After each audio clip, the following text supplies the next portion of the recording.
Hello students, అస్సలు గొంతు బాగాలేదు. కంప్లీట్గా థ్రోట్ పోయింది.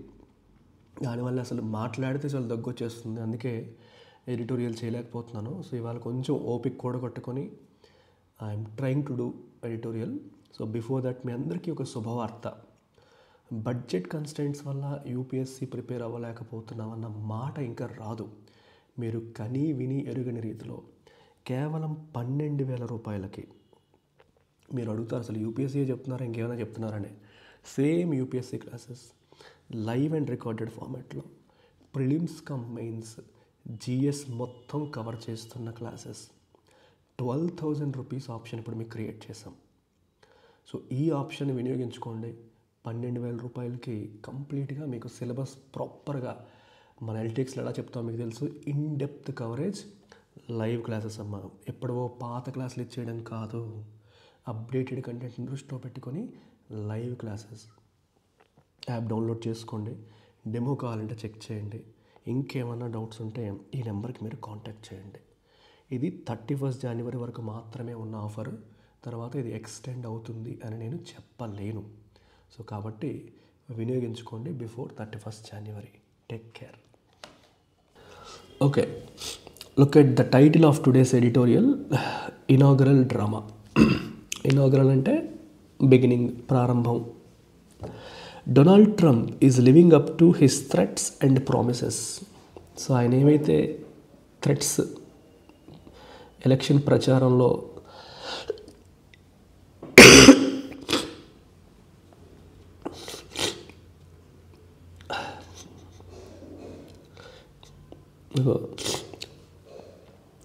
ప్రచారాల్లో ఏదైతే థ్రెట్స్ చెప్పాడో, థ్రెట్స్ అంటే ఏంటి, బెదిరింపులు, అలాగే ప్రామిసెస్, ఏవైతే ప్రామిసెస్ ఆయన ఇచ్చారో he's living up to them, అంటే దానికి తగ్గట్టుగానే ఆయన ఎప్పుడు బిహేవ్ చేస్తున్నాడు అని అర్థం. ప్రెసిడెంట్ అయ్యాక కూడా దానికి ఆపోజిట్గా లేడు, దానికి తగ్గట్టుగానే ఆయన బిహేవ్ చేస్తున్నారు అని అర్థం. Republican Donald Trump has been sworn in as the 47th president of the US after his decisive victory in the November 24 election. So Republican Donald Trump has been sworn in as the 47th president of the US. 47వ US ప్రెసిడెంట్గా ఆయన ప్రమాణ స్వీకారం చేశారు. After his decisive victory, November 24లో జరిగిన ఎలక్షన్స్లో సాధించిన నిర్ణయాత్మకమైన విజయం తర్వాత, అంటే పక్కాగా డెసిషన్ ఇచ్చేసేలాగా ఆయన విక్టరీ వచ్చింది, డౌట్ఫుల్గా ఏమీ లేదు. He marked the start of his second innings with a slew of executive orders. ఇలా సెకండ్ ఇన్నింగ్స్ స్టార్ట్ చేశారో లేదో దాన్ని ఎస్లూ అంటే ఏ లాట్ ఆఫ్ ఎగ్జిక్యూటివ్ ఆర్డర్స్తో ఆయన దీన్ని స్టార్ట్ చేశారు. Actions and directives, executive orders, actions and directives that set the tenor for his administrations policy agenda over the 4 years. So ఈ 4 సంవత్సరాలకి ఆయన పాలసీ ఎజెండా ఎలా ఉంటుంది అని మనకి తెలియజేసేలాగా. సో రిపబ్లికన్ డొనాల్డ్ ఆయన ఒక టోన్ సెట్ చేశారు. ఆయన తీసుకున్న నిర్ణయాలు అనేవి ఎలా ఉండబోతుంది అన్నట్టు మనకి ఒక టోన్ అనేది సెట్ చేసిందని అర్థం. సిగ్నిఫికెంట్ అమాంగ్ దీస్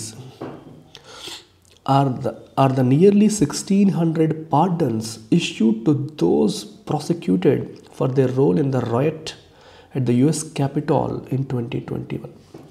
2021 సేమ్ ఇదే టైంలో జనవరిలో ట్రంప్ ఓడిపోయి జో బైడెన్ ప్రెసిడెంట్ అయ్యారు.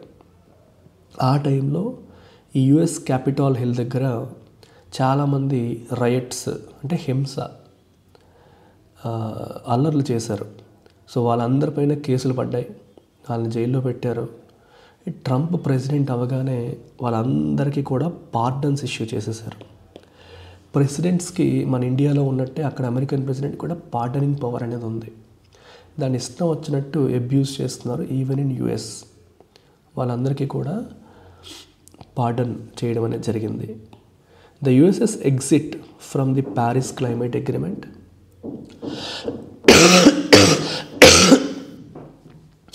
ప్యారిస్ క్లైమేట్ అగ్రిమెంట్ నుంచి అమెరికా ఎగ్జిట్ గురించి మళ్ళీ సైన్ చేశారు. బైడెన్ వచ్చాక ప్యారిస్ క్లైమేట్ అగ్రిమెంట్లోకి మళ్ళీ ఎంటర్ అయింది అమెరికా. ట్రంప్ వచ్చాక మళ్ళీ ఎగ్జిట్ అయిపోయింది. అలాగే వరల్డ్ హెల్త్ ఆర్గనైజేషన్ నుంచి కూడా అమెరికా ఎగ్జిట్ అయిపోవడం. The ending of birth rate citizenship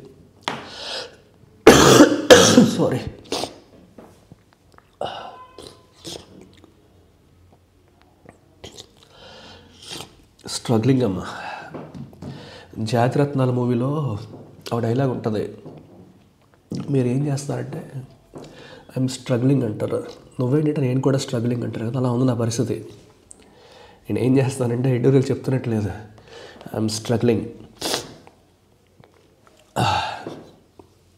the ending of birth rate citizenship. Birth rate citizenship అంటే అర్థం ఏంటి? అమెరికాలో ఎవరైనా పిల్లలు పుడితే irrespective of their parent status వాళ్ళు అమెరికన్ సిటిజన్స్ అయిపోతారు. ఫర్ ఎగ్జాంపుల్, నేను ఒక ఇండియన్ని, ఒక టెంపరీ వీసా మీద అమెరికా వెళ్ళాను, వర్క్ చేస్తున్నాను. నాకు అమెరికన్ సిటిజన్షిప్ లేదు, కానీ నాకు అక్కడ వెళ్ళిన తర్వాత నాకు నా భార్యకి పిల్లలు పుట్టారు, అమెరికాలో పుట్టారు. So that boy was Born in US. So ఆ అబ్బాయి యుఎస్లో పుట్టాడు కాబట్టి అమెరికన్ కాన్స్టిట్యూషన్ ప్రకారం తనకి ఇమీడియట్గా సిటిజన్షిప్ వచ్చేస్తుంది. తల్లిదండ్రులు లేకపోయినా అబ్బాయికి వచ్చేస్తుంది. అది బర్త్ రేట్ సిటిజన్షిప్ యొక్క కథ. దాన్ని ఎండ్ చేస్తూ ఆయన నిర్ణయం తీసుకున్నారు. Protected under, and this is protected under US constitutions 14th amendment. American constitution యొక్క 14th అమెండ్మెంట్ ఇది ప్రొటెక్ట్ చేస్తుంది. For children of undocumented migrants. So ఎవరెవరికి ఇది ఎండ్ చేస్తున్నాడు ఆయన? అన్డాక్యుమెంటెడ్ మైగ్రెంట్స్ అంటే మైగ్రెంట్స్, విదేశాల నుంచి అమెరికాకు వచ్చారు కానీ డాక్యుమెంటేషన్ సరిగ్గా లేదు, అంటే సరైన వీసా, పాస్పోర్ట్ లేని వాళ్ళు. And those on temporary visas, ఎవరైతే టెంపరీ వీసాస్ మీద వచ్చారో వాళ్ళ పిల్లలకు కూడా ఇది వర్తించదని చెప్పి ఆయన డిసైడ్ చేస్తున్నారు. A proposed 100% tariff on BRICS nations. So Brazil, Russia, India, China, South Africa ఈ గ్రూప్, వీటితో పాటు ఇంకా కొన్ని యాడ్ అయ్యాయి ఈ మధ్యన. ఈ బ్రిక్స్ నేషన్స్ పైన 100% టారిఫ్ వేస్తాము, సుంకాలు వేస్తాము. మీరు అమెరికన్ డాలర్ని ఛాలెంజ్ చేస్తూ కొత్త కరెన్సీ తీసుకొచ్చే ప్రయత్నాలు చేస్తున్నారు. సో అమెరికా యొక్క డామినెన్స్ని ఛాలెంజ్ చేస్తే మేము ఊరుకోము అని మీ పైన 100%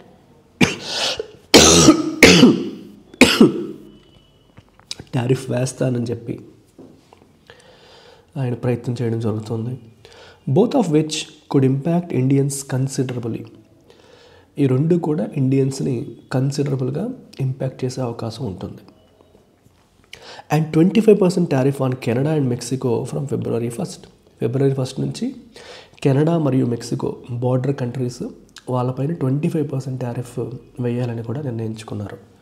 ఏ declaration of national emergency on the USS southern border with Mexico.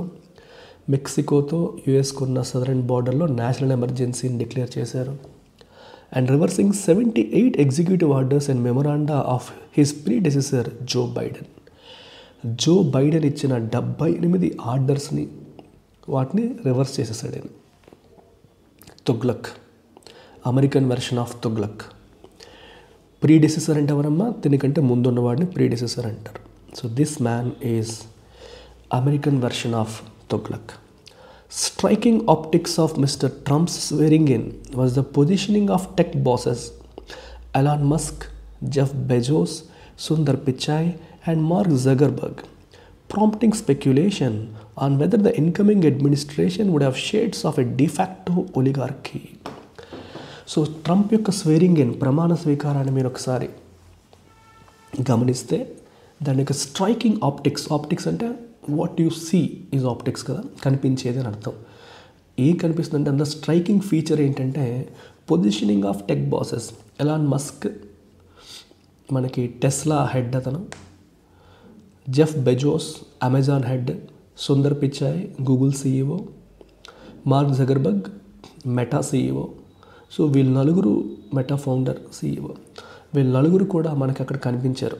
Trump స్వేరింగ్ in సెరమనీలో కనిపించారు. ఎస్పెషల్లీ ఎలాన్ మస్క్ చాలా హడావిడి చేస్తూ కనిపించడం అనేది జరిగింది. వీళ్ళు అంత ప్రామినెంట్ రోల్ ప్లే చేస్తున్నారు అంటే obviously it prompts lot of speculation, ఊహాగానాలు వచ్చే పరిస్థితి వస్తుంది on whether the incoming administration would have shades of a de facto oligarchy. Oligarchy అంటే గవర్నమెంట్ యొక్క అడ్మినిస్ట్రేషన్ కొందరి చేతుల్లోకి వెళ్ళిపోతుందా, కొందరే అన్ని డెసిషన్స్ని ఇన్ఫ్లుయెన్స్ చేస్తారా అనే అనుమానాలు. డిఫాక్టో అంటే ఇన్ రియాలిటీ, డిజ్యూర్ అంటే as per law. Okay, de jure de facto. Who is the de jure head of India అంటే ప్రెసిడెంట్ అంటాం, డిఫాక్టో అంటే ప్రైమ్ మినిస్టర్ అంటాం. ఇన్ రియాలిటీ ఎవరు అంటే ప్రైమ్ మినిస్టర్, కాన్స్టిట్యూషన్ పరంగా ఎవరు అంటే ప్రెసిడెంట్ అంటాం కదా.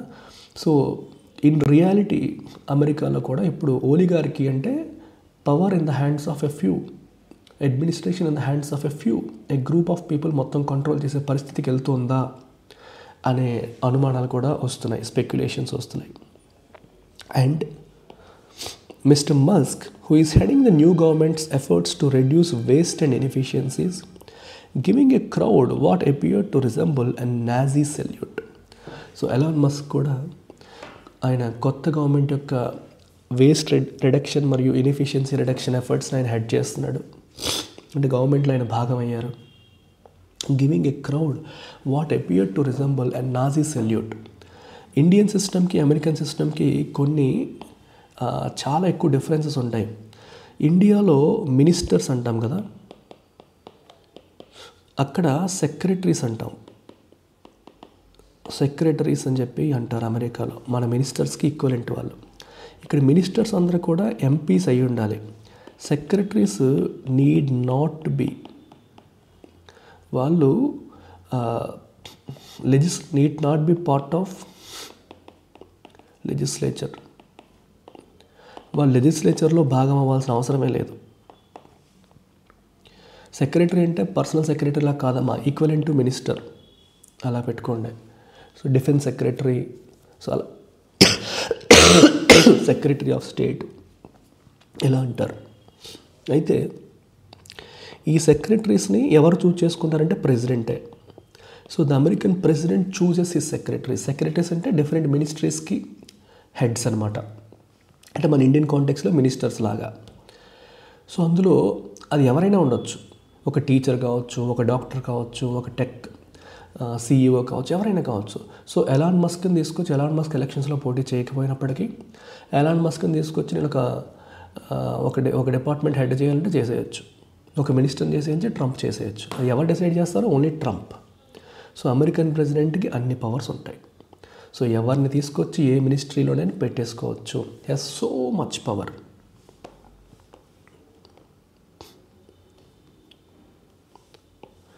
As it stands, however, some if not most of these executive orders will face legal challenges. అయితే వీళ్ళు ఇచ్చిన చాలా లీగల్ ఎగ్జిక్యూటివ్ ఆర్డర్స్ ఏవైతే ఉన్నాయో వీటికి లీగల్ ఛాలెంజెస్ ఖచ్చితంగా కొన్నింటికి వస్తాయి, అన్నింటికి కాకపోయినా కొన్నింటికి లీగల్ ఛాలెంజెస్ అయితే పక్కాగా వస్తాయి.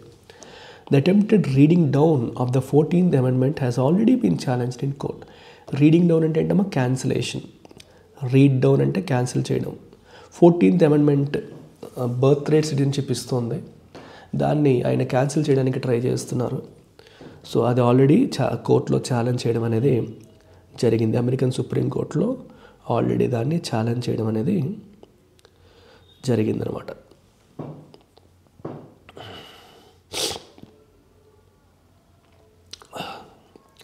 The note that the second Trump administration has struck in terms of its policy agenda appears to be innately hostile to the progressive agenda of the Democrats.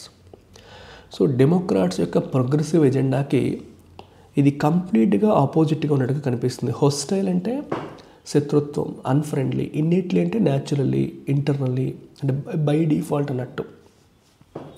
మనకి ఇమ్యూనిటీలో ఎక్వైర్డ్ ఇమ్యూనిటీ, ఇన్నేట్ ఇమ్యూనిటీ అంటారు. అంటే by birth మనకు వచ్చేది, తల్లి ద్వారా పిల్లలకు వచ్చేది innate immunity, తర్వాత ఎక్వైర్ చేసుకునేది ఎక్వైర్డ్ ఇమ్యూనిటీ. ఇన్నేట్ అంటే న్యాచురల్గా ఇన్హరెంట్గా ఉండేది. సో ఎలా ఉందంటే వీళ్ళ పాలసీ ఎజెండా వాళ్ళు ఏదైతే చేస్తున్నారో దానికి ఆపోజిట్ చేయాలి. అందరూ చెప్తున్నారు కదా తుగ్లక్ అని. సో అంటే వాడు ఏం చేశాడో ఖచ్చితంగా నేను దానికి ఆపోజిట్ చేయాలి అన్నట్టుగానే కనిపిస్తుంది అనేది ఇక్కడ కనిపిస్తుంది. టు ఏ కన్సిడరబుల్, ఇక డెమోక్రాట్స్ అంటే ప్రజాస్వామ్యవాదులు అన్నట్టు కాదు, అమెరికాలో 2 పార్టీస్ ఉంటాయి, Republican party, democratic party. So Democrats అంటే వేరే పార్టీ వాళ్ళు, వీళ్ళు రిపబ్లికన్ పార్టీ అతను. To A considerable extent that is to be expected, ఎందుకంటే వీళ్ళ నుంచి ఎక్స్పెక్ట్ చేసేది అది. ఎందుకంటే as the 2 parties divorce significantly on matters such as economy, immigration, reproductive rights. చాలా విషయాల్లో 2 parties డైవర్జ్ అవుతాయి, ఒక మాట మీద లేవు. కాబట్టి కొంతవరకు ఈయన చేసేదానికి ఆయన ఆపోజిట్ వెళ్తారని ఎక్స్పెక్ట్ చేయొచ్చు. ఎట్ అయినప్పటికీ previous republican governments have often sought to build bridges with democratic colleagues in congress and at the state level to find bipartisan consensus in key policy areas rather than risk deadlock and internecine conflicts over policy design and resource allocation. ఇంతకుముందు ఉన్న republican governments ఏం చేసేవంటే they sought to build bridges. Bridge build చేయడం అంటే అర్థం ఏంటమ్మా, నువ్వు ఇక్కడ ఉన్నావు, అతను ఇక్కడ ఉన్నాడు, ఇద్దరి మధ్య బ్రిడ్జ్ బిల్డ్ చేశారంటే ఏంటి, వాళ్ళతో కలుపుకోవడానికి, వాళ్ళతో కనెక్ట్ అవ్వడానికి ప్రయత్నం చేసేవారు, వాళ్ళతో కనెక్ట్ అవ్వడానికి ప్రయత్నం చేసేవారు అని అర్థం. కనెక్ట్ అవ్వడానికి ప్రయత్నం చేసేవారు ఎవరు, ప్రీవియస్ రిపబ్లికన్ గవర్నమెంట్స్ అవి ప్రయత్నం చేసాయి. అంటే డెమోక్రాటిక్ కొలీగ్స్తో. కాంగ్రెస్ అంటే ఏంటి, అక్కడ కాంగ్రెస్ పార్టీ అని కాదు, అక్కడ అమెరికన్ పార్లమెంట్, అక్కడ లెజిస్లేచర్ని కాంగ్రెస్ అంటాం. సో వాళ్ళతో కలుపుకోలుగా ఉండడానికి ప్రయత్నం చేసేవారు, స్టేట్ లెవెల్లో కూడా కలుపుకోలుగా ప్రయత్నం చేసేవారు. సో బైపార్టిసన్ అంటే 2 పార్టీలు, కన్సెన్సస్ అంటే ఏకాభిప్రాయం. 2 పార్టీల మధ్య కీ అంటే ఇంపార్టెంట్ పాలసీ ఏరియాస్లో, అంటే ప్రభుత్వ విధానాలు, ప్రభుత్వ విధానాలకు సంబంధించిన ఇష్యూస్లో, ఇంపార్టెంట్ ఏరియాస్లో ఏకాభిప్రాయం సాధించడానికి, టు ఫైండ్ బైపార్టిసన్ కన్సెన్సస్, 2 పార్టీల మధ్య ఏకాభిప్రాయం సాధించడానికి ప్రయత్నాలు చేసేవారు. రాదర్ దాన్ రిస్క్ డెడ్లాక్, అలా ప్రయత్నాలు చేయకుండా వాళ్ళతో సంబంధం లేకుండా చేసుకుంటూ వెళ్తే డెడ్లాక్ వచ్చే పరిస్థితి వస్తుంది. డెడ్లాక్ అంటే అర్థం ఏంటి, ఇటు వెళ్ళలేని సిచ్యువేషన్, ఒక దగ్గర స్టక్ అయిపోయే పరిస్థితిని మనం డెడ్లాక్ అంటాం. అండ్ ఇంటర్నెసీన్ కాన్ఫ్లిక్ట్స్, ఇంటర్నెసీన్ అంటే మ్యూచువల్లీ డిస్ట్రక్టివ్, ఇటు ఇద్దరికీ హెల్ప్ అవ్వదు, అటు మీకు హెల్ప్ అవ్వక మాకు హెల్ప్ అవ్వక, అటువంటి conflicts over policy design and resource allocation విషయంలో, అంటే వనరుల్ని ఎలొకేట్ చేసే విషయంలో కావచ్చు, పాలసీ డిజైన్ విషయంలో, విధానాల్ని రూపొందించడం విషయంలో కావచ్చు, రూపకల్పనలో కావచ్చు. సో చాలా కేర్ఫుల్గా మాటలు ఆడుకొని వెళ్ళేవారు ఎవరు, ఇంతకు ముందున్న రిపబ్లికన్ గవర్నమెంట్స్. కానీ ఇప్పుడు వీళ్ళు ఏం చేస్తున్నారు, అలా లేరు, దానికి ఆపోజిట్గా ట్రంప్ గవర్నమెంట్ అనేది ప్రవర్తిస్తుంది అనేది ఇక్కడ తెలుస్తుంది. In this instance however the federal government trifecta and a sympathetic supreme court stacked with conservatives might mean that Trump team needs to rely even less on support from across the aisle than it did during the Trump first term. It's very interesting sentence చూడండి. ఈసారి ఈ ఇన్స్టెన్స్లో, ఈ సందర్భంలో, ఈ ఇన్స్టెన్స్లో however అయితే the federal government ట్రైఫెక్ట్ అంటే ఏంటమ్మా, triple success అన్నట్టు.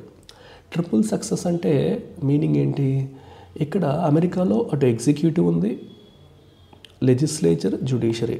సో మరి ప్రెసిడెంటే ఎగ్జిక్యూటివ్, సో ఆల్రెడీ గెలిచేశారు. లెజిస్లేచర్ అంటే కాంగ్రెస్లో కూడా రిపబ్లికన్స్కి ఇప్పుడు మెజారిటీ వచ్చేసింది. జ్యుడిషియరీలో మెజారిటీ అనే కాన్సెప్ట్ ఉండదు. కానీ ఆ సుప్రీంకోర్టు జడ్జిలు ఎటువంటి వాళ్ళంటే ఎక్కువగా కన్జర్వేటివ్స్ ఉన్నారు. కన్జర్వేటివ్స్ అంటే రిపబ్లికన్ ఐడియాలజీకి బాగా సింక్ అయ్యేవాళ్ళు, అంటే వీళ్ళ ఐడియాలజీకి సింక్ అయ్యే వాళ్ళు ఎక్కువగా జ్యుడిషియరీలో కూడా ఉన్నారంట. ఎటు నుంచి ఎటు చూసుకున్నా మనకి రిస్క్ లేదు అన్న పరిస్థితి వాళ్ళకు ఉంది. ఓకే, సో ఎటు నుంచి ఎటు వచ్చినా సరే మనకి ప్రాబ్లం లేదు, అన్ని వైపులా మన వాళ్ళే ఉన్నారు అన్నట్టు ఉంది అక్కడ. సో కాబట్టి వీళ్ళు Trump team needs to rely even less on support from across the I'll. అంటే అటువైపు వాళ్ళు ఎవరు, డెమోక్రాట్స్. సో డెమోక్రాట్స్ నుంచి అంత ఎక్కువ సపోర్ట్ కోసం వాళ్ళు ఆధారపడాల్సిన పరిస్థితి ఈసారి ఉండకపోవచ్చు. అంటే ఫస్ట్ టర్మ్తో కంపేర్ చేసుకుంటే అంత ఎక్కువ ఆధారపడే సిచ్యువేషన్ ఉండకపోవచ్చు అనేది చెప్తున్నారు. Further Mr Trump appears to be emboldened by the breadth of his election victory to allow unconventional, even bizarre policy priorities to enter the proposed agenda. అయితే ఈసారి ట్రంప్ని మీరు గమనిస్తే హీ అపియర్స్ టు బి ఎంబోల్డెండ్ అంటే కొంచెం కరేజ్తో, ధైర్యంతో ఉన్నట్టుగా కనిపిస్తోంది. దేనివల్ల, by the breadth of his election victory, election victory ఈసారి మామూలుగా రాలేదు ట్రంప్కి, చాలా పెద్దగా వచ్చింది. అంటే అన్ని రాష్ట్రాల నుంచి, అంటే అమెరికాలో కొన్ని రాష్ట్రాలు డెమోక్రాట్కి ఫేవరబుల్, కొన్ని ఏమో రిపబ్లికన్స్కి ఫేవరబుల్, కొన్ని స్వింగ్ స్టేట్స్ ఎటు వెళ్తాయో తెలీదు, ఊగుతాయి, అలా ఉంటుంది. కానీ ఈసారి చాలా రాష్ట్రాల నుంచి ట్రంప్కి ఫేవరబుల్ రిజల్ట్స్ అనేవి రావడం, సో దానివల్ల ఆయన ఇంకా అడిషనల్ కరేజ్ తెచ్చుకొని బిజార్ అంటే స్ట్రేంజ్, ఇంకా స్ట్రేంజ్ పాలసీ ప్రయారిటీస్, అంటే ఏంటి ఇంత వింతవి అన్యూజువల్ పాలసీ ప్రయారిటీస్తో ఆయన వెళ్ళొచ్చు. ప్రయారిటీస్ అంటే ఏంటమ్మా మీనింగ్, అంటే ఏ విధానాన్ని నేను ఎంచుకోవాలి, ఏ పాలసీని ఎంచుకోవాలి, ఏ విధానం వైపు వెళ్ళాలి, అన్కన్వెన్షనల్గా ఎవరు ఎక్స్పెక్ట్ చేయడం కూడా ఆయన చేసే అవకాశం ఉంటుంది అని ధైర్యం. నన్ను అందరూ యాక్సెప్ట్ చేశారు, నేను ఏం చేసినా చెల్లుతుంది అనే ఆలోచనకి ట్రంప్ వెళ్ళే అవకాశాలు కూడా ఈసారి ఎక్కువగా కనిపిస్తున్నాయి అనేది ఇక్కడ మనకి కనిపిస్తోంది. Including ideals such as the take over of the Panama కెనాల్ని టేక్ ఓవర్ చేసుకుంటాము, మేము తీసేసుకుంటాము అన్న మాటలు కావచ్చు.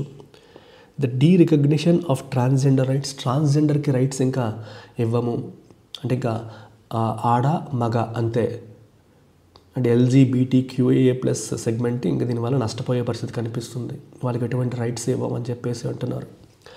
Threatening Denmark with a plan to take over గ్రీన్లాండ్ని టేక్ ఓవర్ చేసుకుంటాను అని చెప్పి డెన్మార్క్ని థ్రెటన్ చేస్తున్నారు. And the prospect of travel bans for certain countries, కొన్ని కంట్రీస్ నుంచి అమెరికాకి ఎవరు రాకూడదని చెప్పి ట్రావెల్ బ్యాన్స్ కూడా పెట్టే అవకాశాలు కూడా కనిపిస్తున్నాయి. Perhaps America is getting what it voted for.